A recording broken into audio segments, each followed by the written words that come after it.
On this episode, we're chatting to linguist Rikker Dockum about dead languages, dying languages, and how Thai is changing to adapt to the 21st century.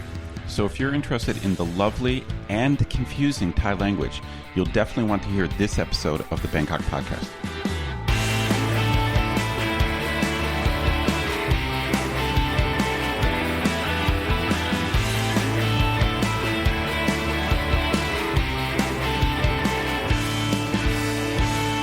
Sawadee krap and welcome to the Bangkok Podcast. My name is Greg Jorgensen, a Canadian who came to Thailand in 2001 and is thinking of opening a bar called Double Dare that serves nothing but shots of fish sauce. And I'm Ed Knuth, an American who came to Thailand 18 years ago, fell in love with food that's sweet, sour, bitter, and spicy all at once, and never left. Oh yeah, that's a good one. All right, I want to say a quick thank you to one of our patrons, a Mr. Troy Davis, who supports us at the show shout-out level. So stick around after we're done talking about how the Thai language is adapting to modern-day realities to hear why Troy might soon be coming to a screen near you. And of course, one of the cool things our patrons get is a weekly uncensored bonus episode where we talk about all kinds of stuff. We actually just finished recording this week's bonus show, and we chatted about Thailand's telecommunications infrastructure, and the ups and downs we've had with internet and mobile phones in the time that we have been here in Thailand. Yeah, many ups and many downs. Thankfully, more ups than downs for me.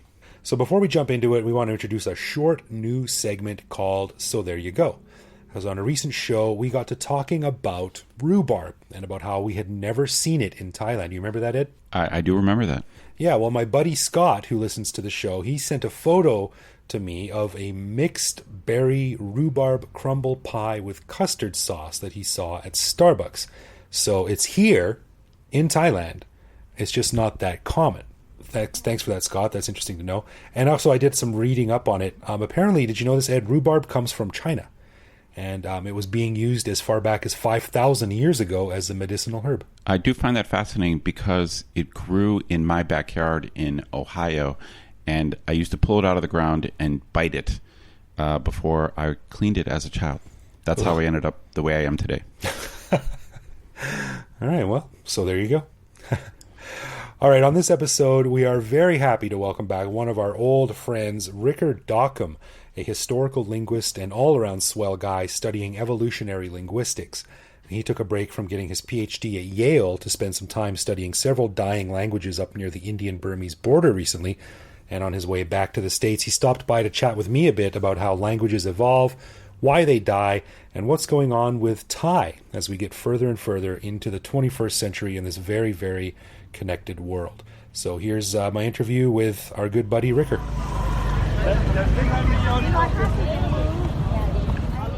Well, we're very lucky to have Rikker Dockum back on the show after quite a long break. He's been with us since the heady days of season 1. You may remember if you're a longtime listener. So Rikker, welcome back to the show. Thank you. Good to be back. Yeah, and I'm glad to be able to have you on talking because you've been up to some pretty interesting work lately, and you're in Bangkok for a little while, sort of after your big exciting field work. Yeah, I prefer excursion or maybe archaeological adventure of some type. But tell us a little bit about where you were and what you were doing up there. Sure. Yeah. So things have changed a little bit about what I've been working on since I was last on the podcast many years ago. The last 5 years, I've been spending some time each summer working on language documentation. So this is a subfield of linguistics that seeks to find languages that don't have a lot known about them and gather things like, whether it's just lists of vocabulary or folk tales or personal histories. So audio and video and texts and, different things to just sort of, sort of comparable to biology in some ways, where you're just trying to go out and find, new languages, undescribed languages or underdocumented languages, and spend some time working on those. So the language I've been working on is in northwestern Burma or Myanmar. And so I've been going there since 2014 now, each summer, and been fortunate to have some funding from a university and from the National Science Foundation to spend time doing that. So I work with a community there that speaks a language that's related to Thai. Oh, that's really interesting. And that's really far up there. Like not a lot of foreigners are up in that area of the world. That's sort of up near the Indian border. Is that right? Yeah, that's right. It's so the area I've been working in is called the Chindwin River Valley. So it's actually the Upper Chindwin River Valley, and so it's right on the border between Myanmar and India.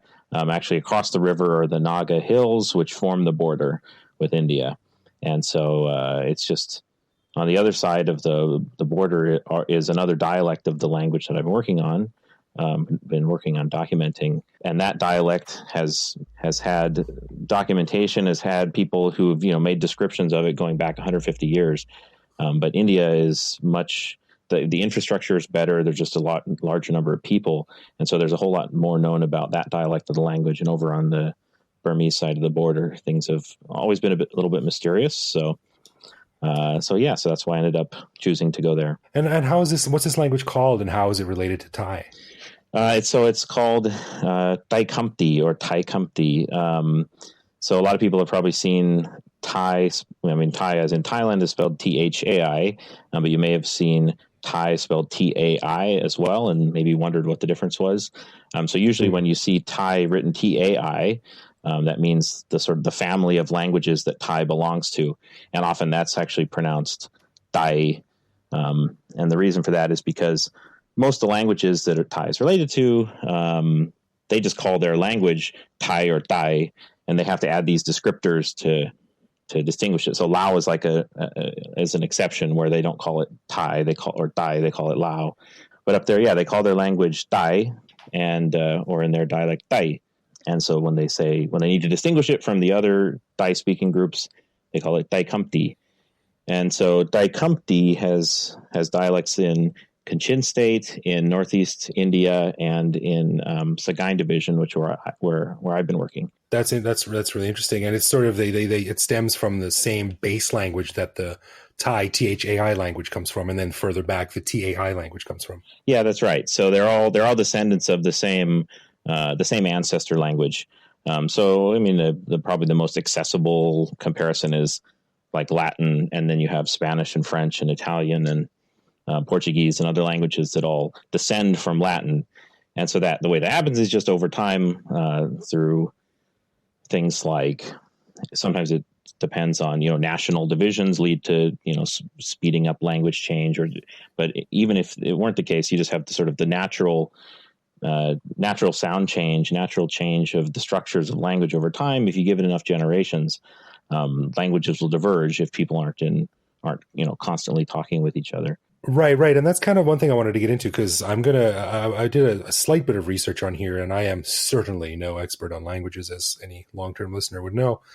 But I'm just reading off Wikipedia here, and it was talking about, it's called linguicide, which is the death of a language, which I think is a pretty cool sounding term.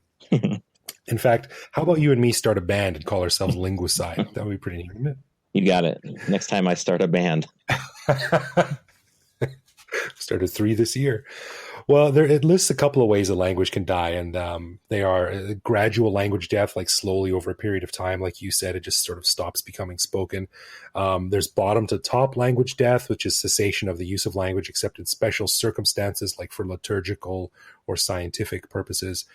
There's top to bottom language death, when language shift begins at a high-level environment, such as the government, like dictating that some language is no longer to be spoken.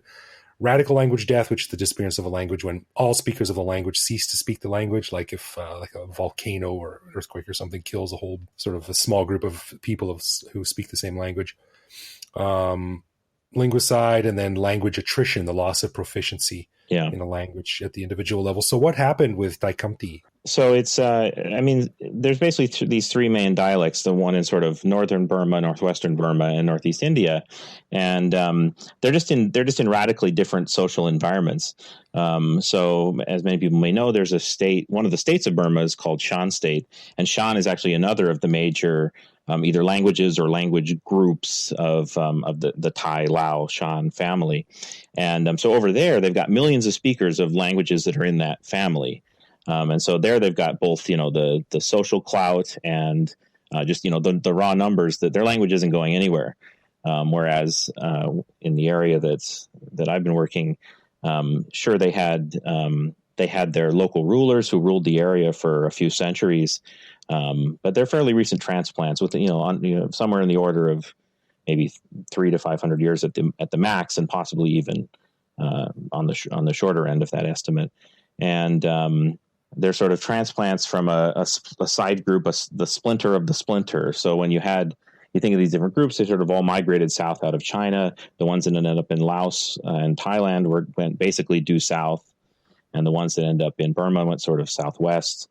And then a group split off from there into Northeast India, and then again south, and from Northeast India is this group, Dockum.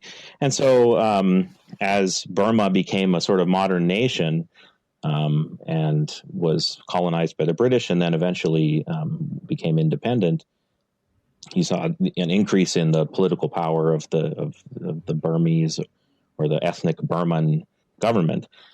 And so with that came language policy, and in places where there is no local militia, or there just aren't the numbers to stand up to political pressure to not to use a particular language, the use of their language is actually outlawed, or not the use of it necessarily, but the teaching of it. And so there was a law in place. I'm not sure exactly when it would have been repealed, but no more than 3 people could speak it. So you could speak it with someone else you met down the road. You could speak it at home with your family. But if you're out in public and you're speaking it with more than a group of 3 people, you could actually be arrested for speaking a minority language in this part of the country. And so that's how strict Burma was. And so certainly, if you can't do that, then teaching it's completely off the table. And so the law against teaching it in that area was finally, or I don't know exactly the strict legal status of it, but from what the community there says, the prohibition against teaching it has been lifted as of 2016, and so they finally are starting to be able to revive that. But as you can imagine, that kind of situation means that younger generation, I think the people under about 20 now, unless they live in really isolated villages, if they live in the town center, they just haven't really picked up the language. So yeah, and if you're that old and it's not a part of your daily life, I mean, the incentive to learn it is pretty limited, I would imagine. Yeah. So let's talk about the Thai language then. That's Thai, which you speak very well, and which I'm struggling to speak still after so many years in Thailand. There are several different dialects of it, and you talked about splinters of splinters. Is the Thai language as we know it still splintering, or is it fairly stable? Even if it's not still splintering, it's still changing, right? Right. So one of the areas that I focus on is how tone systems change. And so, for example, I've read a bunch of studies about. So some people may be familiar with Danby Bradley. He was a 19th century missionary who wrote the first,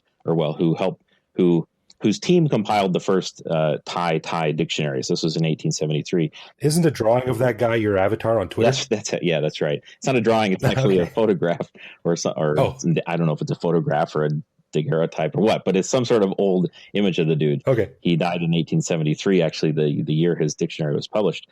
But anyway, his son became an academic, Cornelius Bradley, and so there's a paper by him in 1911 describing the tones of the language. And so we have some of these old academic works that tell us what the tones were like more than 100 years ago now.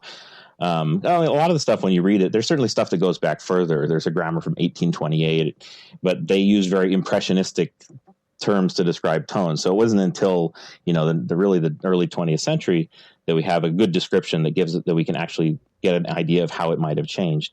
And so then there's stuff from the 60s and going on, the early sort of pioneering acoustic work on tones.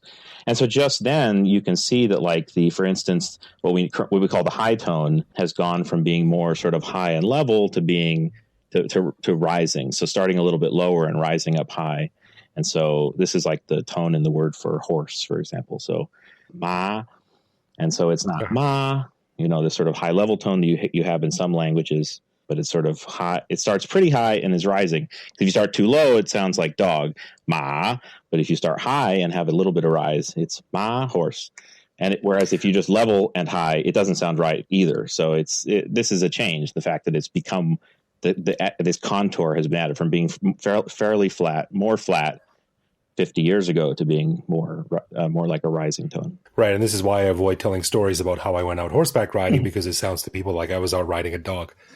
So how long does a change like that, for example, how long would it be for that to change? Like would a grandmother remember when she had to pronounce a word differently, or it would mean something different? Like, or does that take place over hundreds of years rather than decades? Well, it's certainly big changes can happen in the course of a generation or two. And it can, like I say, you mentioned earlier the different types of language death and things. There are outside factors that can also influence that.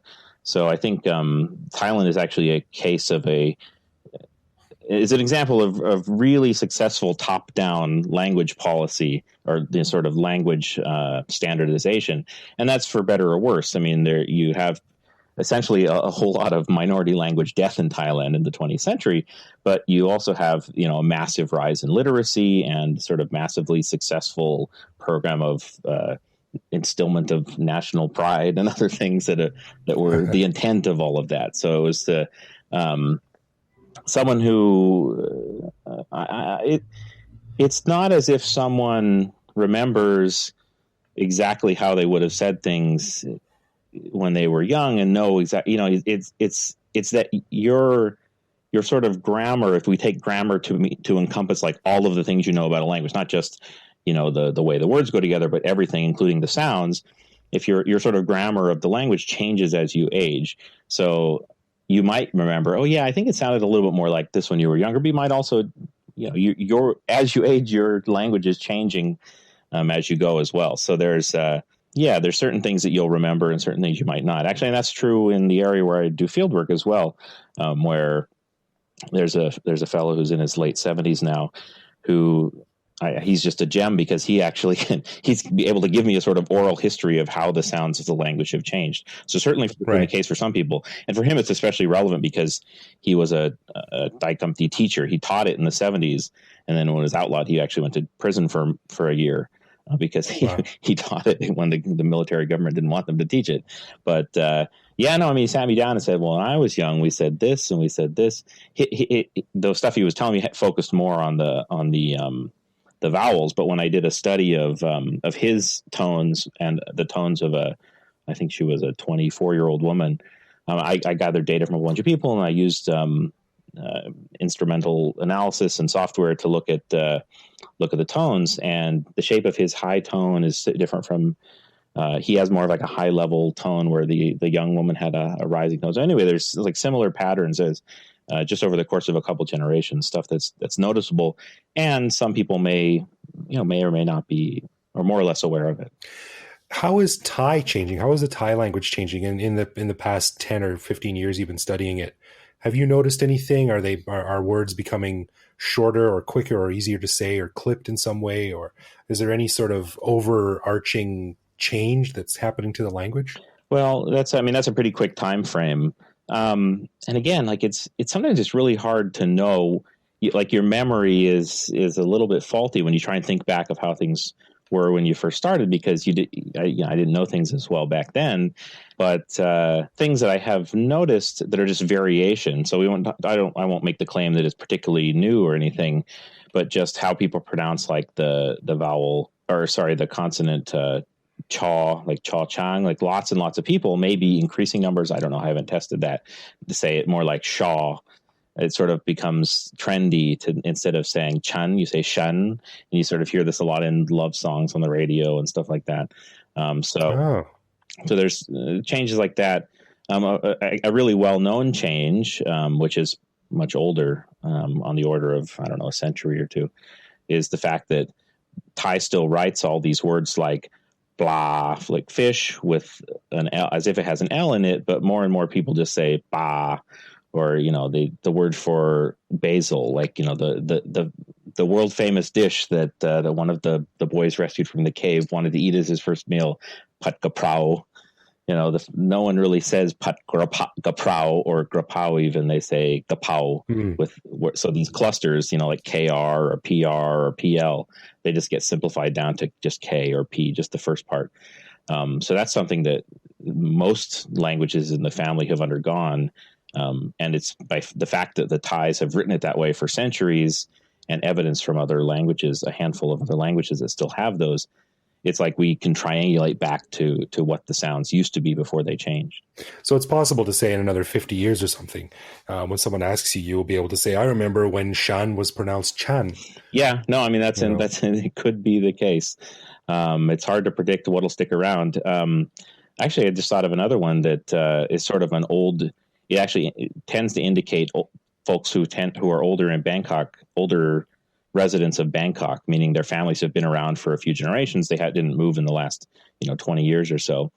Is if they pronounce words like quam, or you have a qua start to the word, if they pronounce it like an F, so fam. In fact, this is sort of a Bangkok dialect for like just old school Bangkok natives, and it became over the course of through instruction and just social changes, it became stigmatized. So it came to seem like an uneducated thing to say. So instead of saying quam suai, meaning beauty, you would say fam suai. And so it actually became sort of parodied, and in like the Thai translation of Forrest Gump, for instance, where they have there's like I dialect, I dialect is the term for when you spell words to indicate like that a speaker has a particular dialect. Like this happens in like Tom Sawyer and other books in English as well, where you write it a particular way to let the reader know that about the dialect that a particular character has. And so to indicate that Forrest Gump is of below average intelligence, they do things like spell his pronunciation of quam as fam and stuff like that. So it's interesting that they use things that are really just sort of there's no inherent value judgment attached to it, but it becomes stigmatized and thus can be used as a way of signaling substandard intelligence. When of course it really has nothing to do with intelligence at all, with whether you have that pronunciation or not. That's fascinating.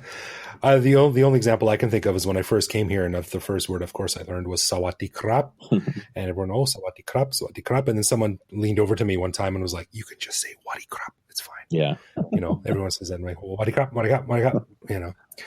And as we're wrapping up here, I remember you told me when we went out for dinner the other night, you told me a really funny story about what Thai people call Google. Can you recount that story? Yeah, no. So I've run into it, and I've seen it online, and I actually ran into it in person a couple of times. But so I don't know exactly how prevalent it is, but there's a nickname for Google, which is Aku, which means Uncle Goo. And so it's not Goo, it's Goo, because people may know Goo with a midtone is the word an impolite word for I. So it's Aku. And I is just a word for an aunt or uncle. It's the younger sibling of your father. Okay. And so it's funny that they have this nickname for Google. And so when you talk about go ask Google, they've given it this sort of endearing nickname with a kinship term. That's really cute. Yeah. So you can always, you don't know, you can just go ask Uncle Goo. Ago. Yeah. That's funny. And the last question here. So I don't know much about how languages are changing and sort of in the larger sense of things. But one of the things that you sometimes hear is that a language like Thai is nearly useless outside of Thailand. And you can also say that about a few other languages, like Japanese or Vietnamese or Khmer, Nepalese, Icelandic, whatever. But do you think in the 21st century now we've reached sort of an almost equilibrium where most established languages are fairly secure in their permanence and how long they're going to stick around? Or are there any major languages now that might go extinct? I know it's a kind of a ridiculous question. I'm asking you to look into the future. But. Well, it's, look, meteorology is the process of extrapolating the future from having just boatloads of data about the past and the present. So it's not unreasonable to think we can possibly predict where things will go with languages. And so, that is a part of what we do. We look at all these languages to try and see what are the patterns, what's sort of quote unquote normal. And it just means statistically common or statistically uncommon. And I think you can look at an example of something like the Roman Empire to see what can happen with a language that you might see as being just, totally entrenched, with Latin being, spoken in just a huge swath of the world 2,000 years ago. But then you have a political change, which leads to new country borders happening, and more splintering of this larger group, and so it quickly changes into a bunch of different languages. So I think it's not that I don't know. Like, it's hard to say with the influence of the internet. I think that the divide between, say, American English and British English, there's sort of a force pushing them apart, where each one wants to have particular identifiers, sort of identify themselves as part of a certain group. There's that you want to sound British or not sound British, or you want to sound American or not sound American. And that, of course, has regional versions of that in each of those countries too. But at the same time, I think we're just way more aware, or I think anyone is exposed to far more British English, as for like an American or Canadian hears far more British English than you ever would have 50 years ago, just by virtue of having YouTube and television and access to a lot more shows. So I think the technology is such a game changer that, I don't know, maybe the jury's still out on exactly how that's going to affect things. Certainly what we do know is that I think globalization and, I don't know, the strengthening of national borders into, sort of very set countries has certainly caused a lot of language death. But whether that will slow down the death of the major languages, I don't know. So, I mean, the estimates now are that there's something like 6,000 or 7,000 languages in the world. And you always hear these numbers that, maybe up to half of them could be completely dead in 100 years. And that's, of course, a big part of why language documentation is seen as being an urgent thing, and why I've thrown my hat into the ring to try and help out on that front. Nice. I wonder if the increasingly cosmopolitanism, is that a word? It is now. Sure. Of Bangkok and Thailand is how it will change things. I mean, you've got an incredible amount of people who are being raised overseas and studying overseas.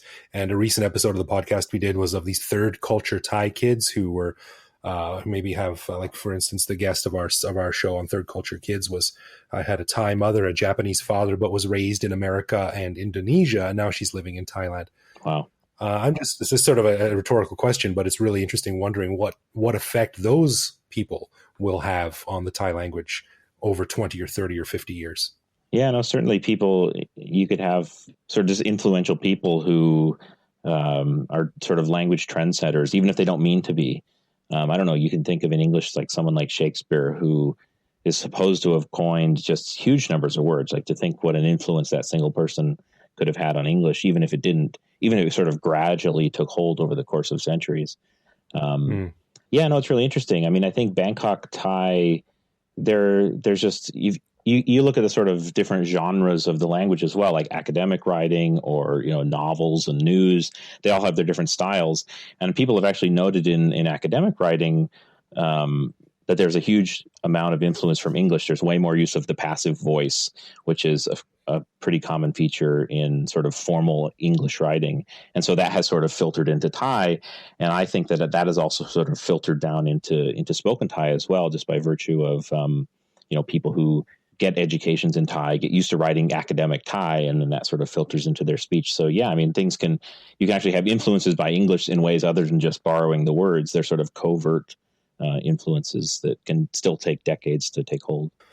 It's a fascinating topic, man. And for a non academic like myself, a layman like myself, I guess I am going to have to go and learn a little bit using Agu and see what I can find out.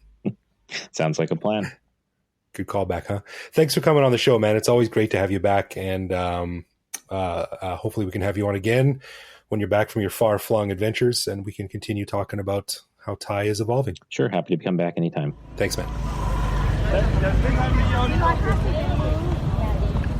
Wow, that is an interesting, smart dude.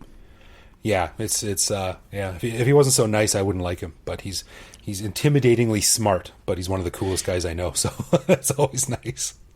It's you and I have talked about how I guess we're annoyed by, but really impressed by expats who speak Thai. Yeah, yeah. It's like annoying, but you got to give expats props.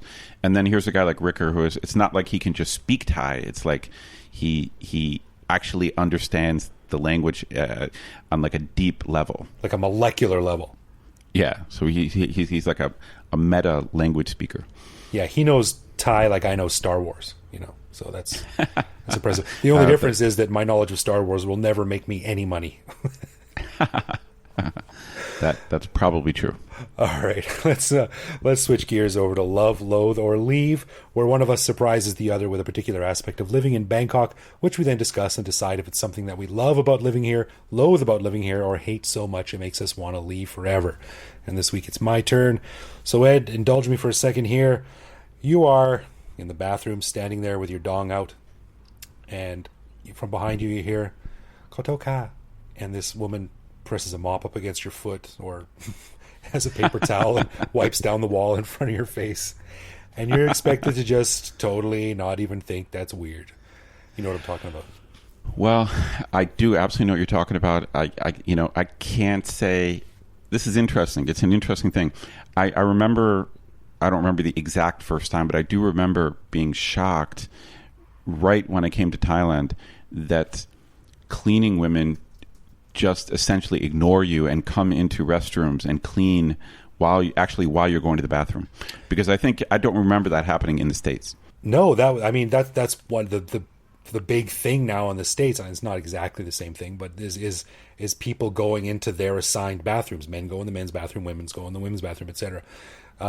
I can't even imagine the stares and shock that would happen if a woman started walking in and cleaning right next to you while you were peeing at a urinal. Like, that would be really weird. No, I mean, this is a great thing to bring up because it's one of those things that I was shocked by it initially, but over the years I've gotten used to it. I've adapted to it, and so I don't even think about it now. And so it's good that you brought it up because you're reminding me of how weird it was when I first saw that. But it's quite common where you'll literally be standing there peeing, exposed, and a cleaning woman will just be walking around, cleaning around you. You know, it's like she's your wife or something like that. Like she just walks in the bathroom when you're going to the bathroom. Like there's like the privacy. So I don't know what's going on culturally. You know, because in general, Thai people, I think, are more shy in public, or like in general, like for example, just on average, like I think Thai women dress more modestly than Western women dress. Like, you know, so in many ways, Thai people are more conservative in public, I think, than Westerners are. Definitely. But then here we are in a public setting. You're in a public restroom, and female cleaning women will just essentially walk right in while you're peeing, while many guys are standing there peeing, and they'll just clean around you. It's an odd thing. It's an odd thing, and I wonder what would happen if there was a male guy like on the cleaning staff and he went into the female bathroom. I doubt that would happen. I've never seen a male guy cleaning the male bathroom. That is a good question. I honestly don't know the answer. I guess I could ask my wife, or I guess we could ask our wives, or maybe I don't know if we have any of our patrons listening now. If you are a woman in Thailand, let us know in a message if you've ever been in the bathroom and seen a Thai cleaning guy cleaning while you're going to the bathroom. I'm curious if that happens. I certainly can't say I love it, and so I guess because I was initially shocked by it, I have to say I loathe it. But in a way, this is going to sound weird? I find it slightly charming that they just do it without even blinking an eye. It's just a weird little quirk. It's one of those quirks of Thai culture, which is shocking at first, but it's not actually harmful. Right. You know? Like it's weird. Like I love it. I think it's a cute cultural quirk. I'm not going to go love, but I can't go loathe, and I'm not going to leave. So it's got to be one of the three. So I have to love it. But that love is distilled from several different things, and it's like embarrassment as like, what's this woman doing here when I've got my dong out, and the other one is sort of like pride, like, hey, you know, and the other one is like sort of hurt feelings, like you're not even a little bit interested, you know, like you're not gonna try a peek or something, you know. So it's like it's a complicated thing because you're fully exposed, and she could be cleaning a public water fountain. Well, I have to admit, I don't have the layered reactions that you seem to have. You seem to have complex reactions to this. Put a lot of thought into it. My reaction is more like wait, what is she doing in here? And that was my first reaction, and I've just gotten used to it over the years. So I will chalk it up. I will agree with you. Now I think of it as like a moderately cute cultural quirk that it doesn't really bother me. So maybe I should go love. I guess I don't loathe it. So I guess I'm going to have to go love. Yeah. All right. We're both love. Love for the intrusive cleaning woman. So as we mentioned at the beginning of the show, we'd like to say thank you to Troy Davis for lending us his support at the show shout-out level. Greg, what did you find out about Troy?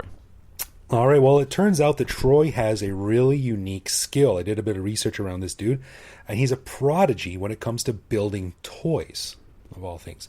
Now, Troy can build spaceships, cars, robots, and weapons out of Lego. He uses wood, he uses plastic, he uses whatever's around the house in incredible detail. And this is a big thing for some hobbyists. Like this is a really desirable skill for a lot of people. And when Troy was a kid, he was hired actually by Toys R Us back before it went bankrupt to design a unique line of kids' toys. And he grew up to become the youngest ever Lego master. Dude built a working VW Bug out of Legos. It didn't go fast, but it still worked. That's crazy. Yeah, in fact, he built up such a reputation and has amassed such a following among hobbyists who follow these kinds of toy things that they actually tried to make a documentary on his skills, but were ultimately shut down, listen to this, by Disney. And you know why? Why? Well, the title of the film was called Troy Story. Oh, my God. And they didn't want the competition. Just another plan by the man to keep the brother down. So I'll tell you what, Troy, I will soon be announcing a Kickstarter to help get this film made. So Troy, keep building those toys, brother, and we will get you on the silver screen sooner or later. I hope so. Okay, before we wrap up, a special thanks to all of our patrons out there, especially the new ones. As everyone knows, we don't run ads. We don't have official sponsors. So we really, really do appreciate all the support we get from our patrons. We also have some extra content coming out just for patrons in the next week, so keep your eyes out for that. And if you want to get in touch with us, we are at Bangkok Podcast on Facebook and Twitter, or you can send us a message via the contact form on bangkokpodcast.com. We always write back. If you write it, we will answer it. Just like the baseball movie. You can also find us online where we post each episode and carry on conversations with our listeners. And you can reach out to me directly on Twitter if you'd like, where I am BKK Greg. Thanks for listening, everyone, and we'll see you back here next week.